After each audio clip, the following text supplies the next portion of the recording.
அனைவருக்கும் வணக்கம். இந்த வீடியோ 4ஆம் வகுப்பு கணக்கு பருவம் 1 இயல் 7 நேரம் பாடத்துக்கு உண்டான விடைகள் பார்க்க போகிறோம். என்ன கொடுத்துருக்காங்கன்னா நிமிட முல்லை வரைகன்னு கொடுத்துருக்காங்க. நமக்கு தெரியும் நிமிட முள் வரைவது எப்படின்னு நமக்கு தெரியும், வரைஞ்சிருக்கிறோம். அடுத்து கடிகாரம் காட்டும் நேரத்தை வண்ணமிடுகன்னு கொடுத்துருக்குறாங்க. முதல் கடிகாரம் எத்தனை மணி காட்டுது, இரண்டாவது கடிகாரம் எத்தனை மணி காட்டுதுன்னு பார்த்துட்டு சைடில் 3 ஆப்ஷன் கொடுத்துருக்காங்க இல்லைங்களா, அது சரியான விடையை நம்ம என்ன பண்ணணும், வட்டமிடணும். அதை பார்த்து வட்டமிட்டுக்கணும். அது இதே தான் அதுவும். அடுத்து அதே மாதிரி சரியான நேரத்தை வட்டமிடுக தான். முதல் கடிகாரம் 2 மணி, அடுத்த கடிகாரம் 10 மணி, அதுக்கடுத்த கடிகாரம் 5 மணியை காட்டுகிறது. நம்ம என்ன ஒன்று எல்லாத்துக்குமே நேரம் பார்க்க தெரியும், அதுக்கு தகுந்தால் போல சரியான விடையை நம்ம வட்டமிட்டுக்கிறோம். அடுத்தாக கொடுக்கப்பட்டுள்ள மணிக்கேற்ப முள்களை கடிகார முட்களை வரைய சொல்கிறாங்க. 11 மணி, 9 மணி, 1 மணி. இந்த மாதிரி மணி ரவுண்டாக இருந்துச்சுன்னா நிமிட முள் 12 நோக்கி இருக்கணும், மணிமுள் அந்த நம்பர் நோக்கி இருக்கணும். சரிங்களா? மணிமுள் குட்டையான முள் அந்த நம்பர் எத்தனை மணியோ அதை நோக்கி இருக்க வேண்டும். இங்கே பாருங்கள், 6 மணினா மணிமுள் 6 நோக்கி இருக்கணும், நிமிட முள் 12 நோக்கி இருக்கணும். 8 மணினா மணிமுள் 8 கெட்டிய குட்டையான கட்டையான முள் 8 நோக்கியும், நிமிட முள் 12 நோக்கி இருக்கணும். அதே மாதிரி 10க்கு சின்ன முள் 10, பெரிய முள் 12 நோக்கி இருக்க வேண்டும். சரியான விடையை தேர்ந்தெடுக்க கொடுக்குறாங்க. கடிகாரம் காட்டும் நேரம் என்னன்னு கேட்டால் 4 மணி. சின்ன முள் 4 மணி, பெரிய முள் 2ங்கனால 2 5 10. இதே மாதிரி தான் இரண்டாவது கணக்கும். அடுத்தாக மூன்றாவது கணக்கு 1 மணி நேரத்துக்கு பின்னாடி என்ன காட்டும் அப்படின்னா, அங்கே 4 மணி இருக்குது, 1 மணி நேரம் கழித்து 5 மணியாக காட்டும் அப்படின்னு சொல்லி எழுத போகிறோம். அடுத்த பிற்பகலா முற்பகலா அப்படின்னு கண்டுபிடிக்கணும். நமக்கு தெரியும் மதியம் 12 மணிக்கு முன்னாடி இருக்கிறது எல்லாம் முற்பகல், பின்னாடி இருக்கிறதெல்லாம் பிற்பகல். பாருங்கள், காலைனா மதியம் 12 மணிக்கு முன்னாடி வரதுனால முற்பகல், மதியம்னா 12 மணிக்கு பின்னாடி வரதுனால பிற்பகல். மூன்றாவது கேள்வி, காலை 9 மணினா மதியம் 12 மணிக்கு முன்னாடி வந்தால் முற்பகல். அப்படி முற்பகல் பிற்பகலுங்க நீங்கள் மிக மிக முக்கியமாக ஞாபகம் வச்சுக்க வேண்டியது மதியம் 12 மணி அப்படிங்கிறதா. மதியம் 12 மணிங்கிறது நண்பகல். அந்த ஒரே டைம் ஞாபகம் வச்சுட்டா போதும். அதுக்கு முன்னாடி நடப்பது பூரா முற்பகல், அதற்கு பின்னாடி நடப்பது பூரா பிற்பகல். அந்த மதியம் 12 மணி நண்பகலை மட்டும் சரியாக ஞாபகம் வச்சுக்கிட்டீங்கன்னா அனைத்து கணக்குலையும் மிக எளிதாக போட்டு விடலாம். அடுத்து பாருங்கள், பிற்பகல் 1 மணி. பிற்பகல் 1 மணிக்கு என்ன செய்வோம், குளிப்புமா, மதிய உணவு சாப்பிடுமா, மத்தியானம் 1 மணிக்கு மதிய உணவு சாப்பிடும். அடுத்து சாயங்காலம் 5 மணிக்கு என்ன பண்ணுவோம், விளையாடுவோம். காலையில் 6:30 மணிக்கு என்ன பண்ணுவோம், பல் விளக்குவோம்.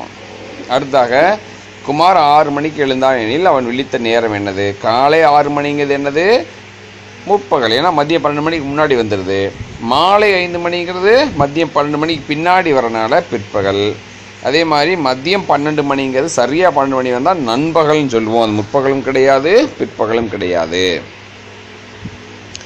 அடுத்ததாக அதே தான் சொல்கிறோம், நண்பகல்னு சொல்கிறோம். இரவு 12 மணி என்ன சொல்கிறோம்னா நள்ளிரவுன்னு சொல்லுவோம். அந்த 1 நிமிஷத்தை மட்டும் கரெக்டாக 12 மணி வர அந்த 1 நிமிடத்தை மட்டும் நண்பகல்னும் நள்ளிரவுன்னு சொல்லுவோம். 4வது கேள்வி அதே தான் வருது. இரவு 12 மணி நம்ம என்ன சொல்லுவோம்னா நள்ளிரவு, நடுநிசி நடு இரவுன்னு சொல்லுவோம். அதை என்ன சொல்லணும் நம்ம கரெக்டாக, நள்ளிரவு அப்படின்னு சொல்லி சொல்லணும். அடுத்தாக செயல்கள் கொடுத்துருக்காங்க. அது காலையிலேயே முற்பகலா பிற்பகலா அப்படின்னு கேட்குறாங்க. மதியம் 12 மணிக்கு முன்னாடி நடப்பது பூரா முற்பகலினும், மதியம் 12 மணிக்கு பின்னாடி நடப்பது பூரா பிற்பகலிலும் எழுத வேண்டும். இதை மட்டும் ஞாபகம் வச்சுக்கிட்டீங்கன்னா போதும். இதை பூரா நீங்களே ஈஸியாக எளிமையாக அட்டவணைப்படுத்தி விடலாம். சரிங்களா? அடுத்து பாருங்க, 22:40 நேரத்தை காட்டும் கடிகாரத்தை டிக் பண்ணுங்க. பின்னாடி வர்ற ரவுண்டில் 22 கொடுத்துருக்காங்க பாருங்கள், அதை பார்க்கணும். சரிங்களா? பின்னாடி வர்ற கடிகாரத்தில் 10க்கும் 11க்கு நடுவில் 22 வருது பாருங்கள், 22 அதை பார்த்துக்கணும். வெளியில் இருக்கிற ரவுண்டு பார்க்கணும். 13 10னா வெளியில் இருக்கிற ரவுண்டை தான் நீங்கள் பார்க்கணும். வெளியில் இருக்கிற ரவுண்டு 13ங்கிறது 1 நேர் வருது பாருங்கள். அப்போ 13 10, வெளியில் இருக்கிற ரவுண்டில் 13 1 நேர் வருது. 10க்கு என்ன பண்ணுறோம், 2ஆம் நம்பருக்கு நிமிட முல்லை மாத்திரம். அடுத்து 16:35 அதே மாதிரியே தான், குறிக்கும் நேரத்தை சரி செய்க. 16ங்கிறது எங்கே இருக்குது, பின்னாடி ரவுண்டில் 16 எங்கே இருக்குன்னு பாருங்கள், மஞ்சள் ரவுண்டில். அப்போ 16க்கு அப்புறம் 35. அடுத்து 14 அதே மாதிரி மஞ்சள் ரவுண்டில் எங்கே 14 இருக்குதுன்னு பாருங்கள். மஞ்சள் ரவுண்டில் 14 எங்கே, 2வது கடிகாரத்தில் இருக்குது. அப்புறம் 14 20னா 20க்கு 4 5 20, 4 நிமிடங்கள் 4 நோக்கி நம்ம வரைய வேண்டும். அடுத்தா பார்த்தீங்கன்னா கடிகாரத்தை பார்த்து நேரத்தை எழுதுகன்னு கொடுக்குறாங்க. முற்பகல் ஃபஸ்ட்டு கடிகாரம் முற்பகல் கொடுக்குறாங்க. என்ன கொடுத்துருக்காங்க, முற்பகல்னா என்ன வரும், காலையிலுக்கு முன்னாடி உள்ளே இருக்கிற வட்டத்தில் பார்க்கணும். பிற்பகல்னா என்ன பண்ணணும், வெளியில் இருக்கிற வட்டத்தில் பார்க்கணும். முற்பகல் உள்ள இருக்கிற வட்டத்திலையும் பிற்பகல் வெளியில் இருக்கிற வட்டத்திலையும் பார்த்து நீங்கள் அந்த கடிகாரத்தினுடைய நேரத்தை பார்த்து எழுதி கொள்ள வேண்டும். அடுத்து ஒரு 4 செயல்பாடுகள் கொடுத்துருக்காங்க. அதில் உங்களுக்கு எந்தெந்த செயல்பாடுகள்லாம் பிடிக்குதோ அந்த செயல்பாடு டிக் பண்ணிக்கங்க. அதையெல்லாம் கூட்டி மொத்தம் எத்தனை நேரம் எழுதுங்க. நாங்கள் ஒரு 4 செயல்பாடுகளை டிக் பண்ணியிருக்கிறோம். அந்த 4 சேர்த்து மொத்தம் 6 மணி நேரம் அப்படின்னு எழுதியிருக்கிறோம். உங்களுக்கு எந்த செயல்பாடுகள் பிடிக்குமோ அதை எழுதி அதற்குண்டான நேரத்தை கூட்டி எழுதிக்கங்க. நேர இடைவெளி காண்கிறது அடுத்த கேள்வி இல்லைங்களா. நம்ம என்ன பண்ணோம், 7 மணிலிருந்து 9 மணிலேருந்து 7 மணி கழிக்கணும். இரண்டாவது கேள்வி. ரெண்டாவது கேள்விலேருந்து முதல்ல இருக்கிறத கழிக்கணும். 9லேருந்து 7 கழிக்கணும். அடுத்து மூன்றாவது கணக்கில் 11லேருந்து 9 கழிக்கணும். ரெண்டுமே 2 மணி நேரம் அப்படிங்கிறது தான் வரும். அடுத்து விளையாடிய நேரம் காண்க. முதல் கடிகாரத்தில் 4:30 விளையாட ஆரம்பிக்கிறான். ரெண்டாவது கடிகாரத்தில் பச்சையில் 5:30 முடியுது. இப்போ 4:30 ஆரம்பித்து 5:30 முடிஞ்சால் 1 மணி நேரம். அதே அதை அவங்க கொடுத்துட்டாங்க. அடுத்து அதே மாதிரியே தான் 7:30 ஆரம்பித்து 8:30 முடியுது. அதே 1 மணி நேரம் தான் வரும். அடுத்து பாருங்கள், 10:15 ஆரம்பிக்கிறான், 11:15 விளையாண்டு முடிச்சிடறான். 10:15 ஆரம்பித்து 11:15, அப்போ சரியாக 1 மணி நேரம். அடுத்து பாருங்கள், 2:30 6:30, 6லேருந்து 2:30 கழிச்சிங்கன்னா 4 மணி நேரம். அடுத்ததாக இங்கே பச்சை கடிகாரத்தில் பாருங்க, ஆரம்பிக்கிறது எவ்வளவு 6:20, முடிக்கிறது எவ்வளவு 8:20, அப்போ 7:20 8:20 2 மணி நேரம்.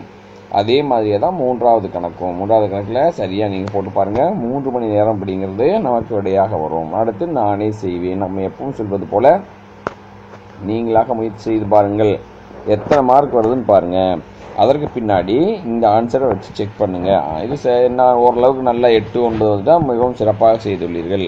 குறைவாக வந்தால் இன்னொருக்க முயற்சி பண்ணணும், எங்கே தப்புட்டோம் அப்படின்னு பார்த்துட்டு அந்த தவறுகளை சரி செய்து மீண்டும் ஒரு முறை தேர்வு எழுதுங்கள். அதற்கு பின்னாடி ஒர்க் புக்கில் என்ன நீங்கள் குறிங்க, எடுத்தோன்னே இந்த விடையை பார்த்து ஒர்க் புக்கில் நீங்கள் குறிச்சிடக்கூடாது, நீங்களாக எழுதி பார்க்க வேண்டும். மாணவர்களாக இருந்தால், ஆசிரியராக இருந்தால் அவர்களாக எழுதுவதற்கு ஊக்கமூட்டுங்கள். அவங்க எழுதி முடித்த பின்னாடி எத்தனை மதிப்பெண் வருதுன்னு பாருங்கள். நல்ல மதிப்பெண் வர்ற மாணவர்களை பயிற்சி புத்தகத்தை எழுதி வச்சுருவோம். மற்ற மாணவர்களை மீண்டும் ஒரு முறை முயற்சி செய்து நல்ல மதிப்பெண் பெற்ற வினாடி அதற்கப்புறம் விடைகளை பயிற்சி புத்தகத்தில் எழுதுமாறு நம்ம பழக்கப்படுத்திடுவோம். இந்த வீடியோவில் இருக்கிற கணக்குகள் உங்களுக்கு புரிஞ்சிருக்கும் அப்படின்னு நினைக்கிறேன். நான் புரிஞ்சுதுன்னா இந்த வீடியோவை லைக் பண்ணுங்கள், சப்ஸ்கிரைப் பண்ணுங்கள். இதில் இருக்கிற விடைகள் ஏதாவது தவறு இருந்தால் எங்களுக்கு தெரிவியுங்கள், சரி செய்து கொள்கிறோம். மீண்டும் அடுத்த வீடியோவில் சந்திப்போம். நன்றி, வணக்கம்.